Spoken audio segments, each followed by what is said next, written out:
Coba kamu renungi sebentar, gaji yang kamu terima sekarang beneran cukup buat hidup kamu di masa depan. Sekarang mungkin kamu masih bisa hidup nyaman, makan enak, nongkrong, atau belanja sesekali tanpa masalah. Tapi waktu terus berjalan dan hidup nggak akan selalu sesederhana itu. Nanti akan tiba masanya kamu punya lebih banyak tanggungan. Pasangan yang harus kamu nafkahi, anak yang perlu disekolahkan, orang tua yang makin tua dan butuh perhatian, bahkan mungkin keluarga pasangan yang juga mengandalkan kamu. Dan semua itu, kalau mau jujur, nggak bisa dijalani cuma dengan semangat dan niat baik. Semuanya butuh uang, banyak uang.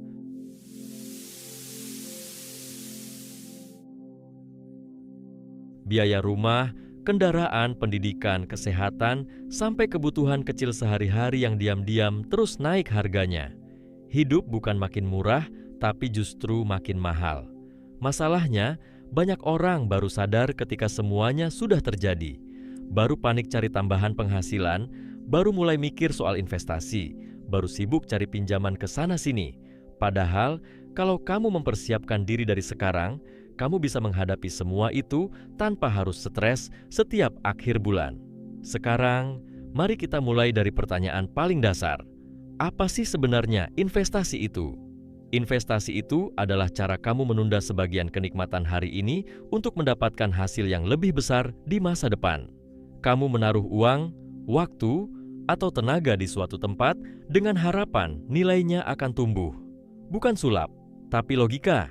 Bayangkan kamu punya Rp50.000, kalau disimpan di dompet, ya nilainya tetap segitu. Tapi kalau uang itu kamu pekerjakan, misalnya kamu taruh di instrumen yang produktif, nilainya bisa berkembang seiring waktu. Nah, itulah investasi. Sebenarnya, orang berinvestasi bukan cuma karena mau kaya. Tujuan utamanya adalah melindungi nilai uang dari penurunan daya beli. Dan disinilah kita perlu bicara soal inflasi. Inflasi itu ibarat pencuri yang bekerja diam-diam. Setiap tahun, dia mencuri sedikit demi sedikit nilai dari uang kamu tanpa kamu sadari. Contohnya begini, dulu di awal tahun 2000-an, harga mie instan cuma sekitar Rp500. Sekarang, satu bungkus bisa Rp2.000 sampai Rp3.000.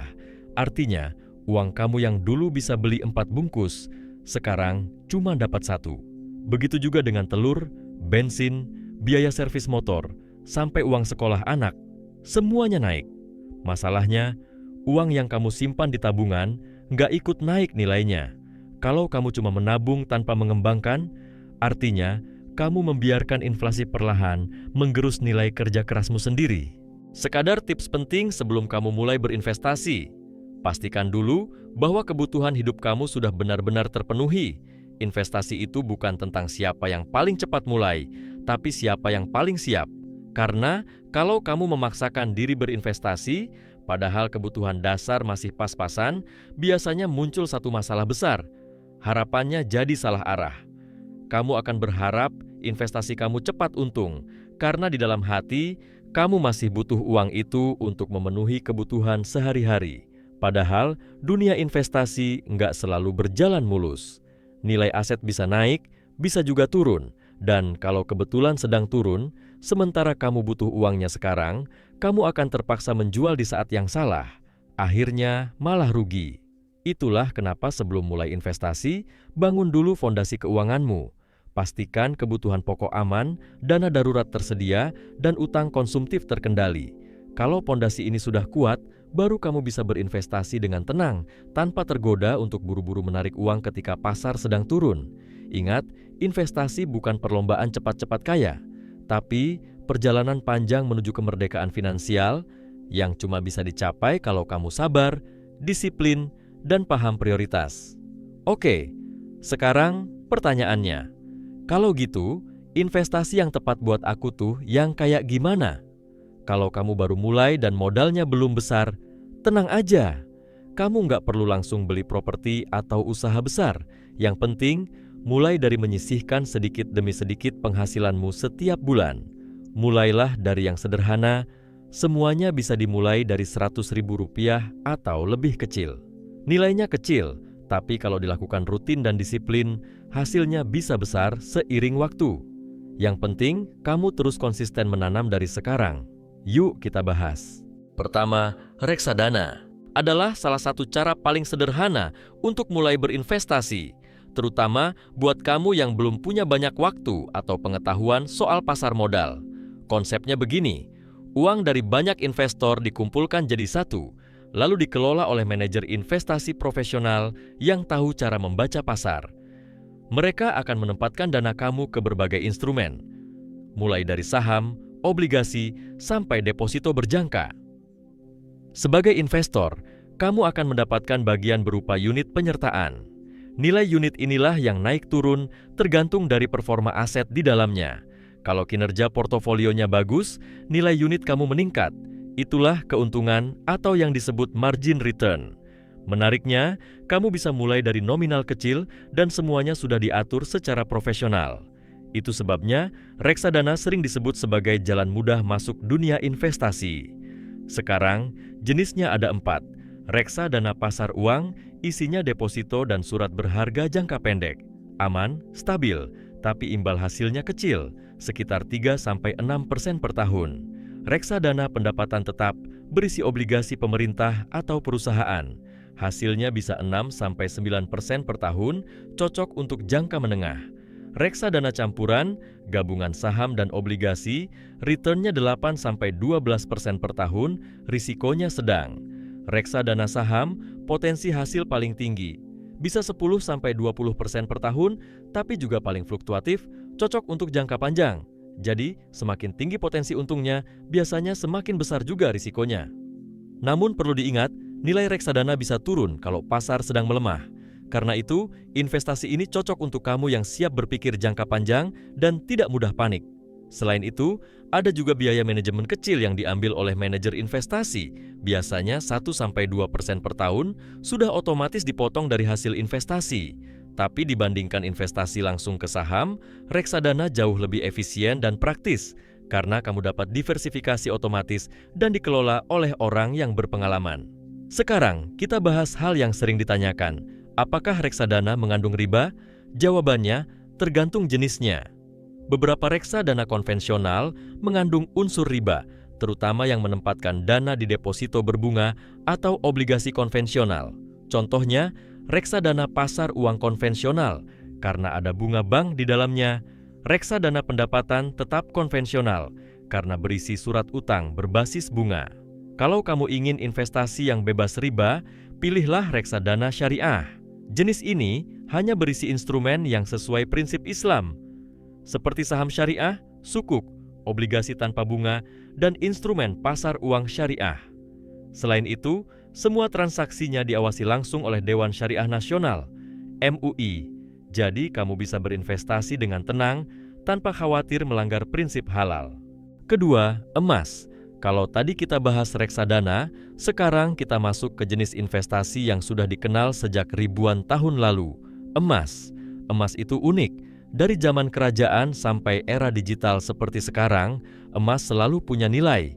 Dia nggak tergantung pada sistem keuangan tertentu, nggak terpengaruh kebangkrutan perusahaan, dan selalu diterima dimanapun di dunia. Karena itu, emas sering disebut sebagai aset pelindung nilai atau safe haven asset. Artinya, ketika nilai uang turun atau ekonomi sedang krisis, harga emas justru cenderung naik. Konsepnya sederhana. Kamu membeli emas saat harga masih terjangkau, lalu menyimpannya dalam jangka panjang agar nilainya terus meningkat. Kamu bisa berinvestasi dalam 2 bentuk. 1. Emas fisik, seperti logam mulia batangan antam, lotus archi, UBS, dan sejenisnya. Biasanya disimpan di rumah, brankas, atau layanan penyimpanan resmi. 2. Emas digital, bisa dibeli lewat aplikasi seperti Pegadaian Digital, Tokopedia Emas, Shopee Emas, Pluang, atau BSI Mobile. Kamu bisa beli mulai dari 0,01 gram saja, bahkan beberapa ribu rupiah per hari. Yang penting, pastikan platform yang kamu pakai terdaftar dan diawasi OJK, supaya transaksi aman dan transparan. Emas memiliki beberapa keuntungan antara lain, 1. Tahan inflasi. Saat harga barang naik, nilai emas biasanya ikut naik. 2. Nilai stabil, fluktuasinya nggak se-ekstrem saham, cocok untuk proteksi jangka panjang. 3. Mudah dijual, Bisa dicairkan kapan saja, baik di toko emas maupun platform digital. 4. Modal fleksibel, bisa mulai dari yang kecil dan dikumpulkan sedikit demi sedikit. 5. Cocok untuk tabungan tujuan, misalnya untuk biaya haji, pendidikan anak, atau dana pensiun. Ada beberapa risiko dan hal yang perlu diperhatikan dalam berinvestasi emas. 1. Ada selisih harga jual beli, spread. Saat kamu beli emas, harganya sedikit lebih tinggi daripada harga jual kembali, buyback. Jadi butuh waktu agar nilainya balik modal. Jadi emas lebih ke tujuan investasi jangka panjang, bukan jangka pendek. 2. Emas fisik perlu tempat penyimpanan yang aman seperti brankas atau safe deposit box. Jadi cenderung rawan dicuri dan tidak mudah dibawa kemana-mana dalam jumlah besar. 3.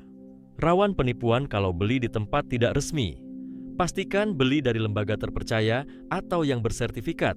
Jika kamu ingin mempelajari lebih detail cara membeli emas, kamu perlu tonton video aku yang membahas tentang emas sebelum video ini. Ketiga, saham. Sekarang kita masuk ke instrumen investasi yang lebih menantang, tapi juga bisa memberi hasil lebih besar, saham. Kalau kamu membeli saham, artinya kamu ikut memiliki sebagian dari sebuah perusahaan. Kamu bukan cuma menyimpan uang, tapi benar-benar menjadi pemilik kecil dari bisnis tersebut. Kalau perusahaan itu untung, kamu bisa dapat dividen. Dan kalau nilai perusahaannya naik, harga saham kamu juga ikut naik. Itulah yang disebut capital gain. Berbeda dengan reksadana, di saham tidak ada manajer investasi yang mengatur strategi untukmu. Kamu sendiri yang memutuskan mau beli saham perusahaan apa, kapan membeli, kapan menjual, dan berapa besar risiko yang sanggup kamu tanggung. Ibaratnya, kalau reksadana itu seperti kamu menitipkan uang ke pengemudi profesional, maka saham adalah saat kamu mengemudi sendiri, perlu latihan, pemahaman, dan kendali penuh atas arah keuanganmu. Karena itu, investasi saham cocok buat kamu yang ingin hasil lebih optimal, siap belajar menganalisis laporan keuangan, membaca tren pasar, dan berani menghadapi fluktuasi harga yang bisa berubah cepat setiap hari. Potensinya besar, rata-rata bisa 10 hingga 20% per tahun, bahkan lebih jika kamu sabar dan paham strategi. Tapi risikonya juga lebih tinggi dibanding emas atau reksadana. Kabar baiknya, sekarang banyak broker atau sekuritas terpercaya yang sudah terdaftar di OJK dan Bursa Efek Indonesia. Beberapa di antaranya seperti Bibit Sekuritas, Ajaib, Stockbit, IPOT, BNI Sekuritas, Mandiri Sekuritas, dan Mirai Aset. Kamu bisa buka akun online mulai dari modal kecil, bahkan beli saham fraksi hanya dengan beberapa puluh ribu rupiah. Dan buat kamu yang memperhatikan prinsip halal, perlu tahu bahwa di Indonesia juga ada saham syariah. Saham jenis ini hanya berasal dari perusahaan yang bergerak di bidang halal. Tidak ada riba, judi, alkohol, atau kegiatan haram lainnya. Struktur keuangannya juga bersih dari bunga dan diawasi langsung oleh Dewan Syariah Nasional, MUI. Kamu bisa menemukannya di daftar Jakarta Islamic Index, JII, atau ISSI, Indeks Saham Syariah Indonesia. Jadi, kamu tetap bisa berinvestasi di saham tanpa khawatir melanggar prinsip syariah. Keempat, obligasi atau sukuk. Setelah membahas reksadana, emas, dan saham, ada satu jenis investasi lagi yang nggak kalah menarik, terutama buat kamu yang ingin pendapatan stabil dengan risiko lebih rendah, yaitu obligasi. Obligasi pada dasarnya adalah surat utang. Saat kamu membeli obligasi, artinya kamu meminjamkan uang kepada pihak yang menerbitkannya. Bisa pemerintah, bisa juga perusahaan.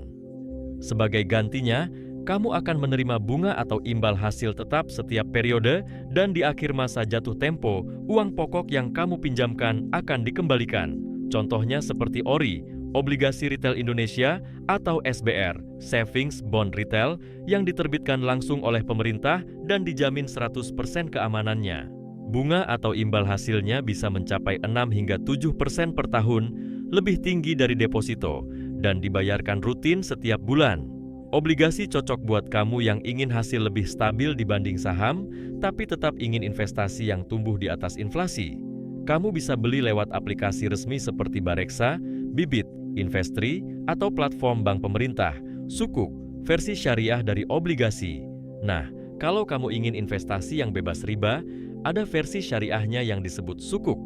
Bedanya, kalau obligasi konvensional berbasis bunga, maka sukuk tidak menggunakan sistem bunga sama sekali. Sebagai gantinya, kamu menerima bagi hasil atau sewa, ujrah, dari proyek yang didanai oleh sukuk tersebut. Contohnya seperti sukuk retail, SR, atau sukuk tabungan, ST, yang diterbitkan pemerintah Indonesia setiap tahun. Instrumennya halal, diawasi langsung oleh Dewan Syariah Nasional, MUI, dan imbal hasilnya setara atau bahkan lebih tinggi dari obligasi konvensional. Selain aman dan terjangkau, sukuk juga membantu pembangunan negara karena dana yang kamu investasikan dipakai untuk proyek-proyek produktif, seperti infrastruktur, pendidikan, dan energi terbarukan. Nah, itulah 4 instrumen investasi yang bisa kamu mulai tanpa harus punya dana besar dan bisa kamu sisihkan sedikit demi sedikit setiap bulan. Mulai dari reksadana yang mudah, emas yang stabil, saham yang menumbuhkan, hingga sukuk syariah yang aman dan berkah. Kamu nggak perlu punya uang banyak dulu untuk mulai berinvestasi. Justru, jika kamu ingin punya uang banyak, mulailah berinvestasi dari sekarang. Setiap rupiah yang kamu sisihkan hari ini adalah perisai untuk masa depanmu. Jangan tunggu gaji naik, jangan tunggu keadaan sempurna. Mulailah sekarang, sekecil apapun, karena mereka yang menunda kehilangan waktu, tapi mereka yang mulai sedang menanam kebebasan.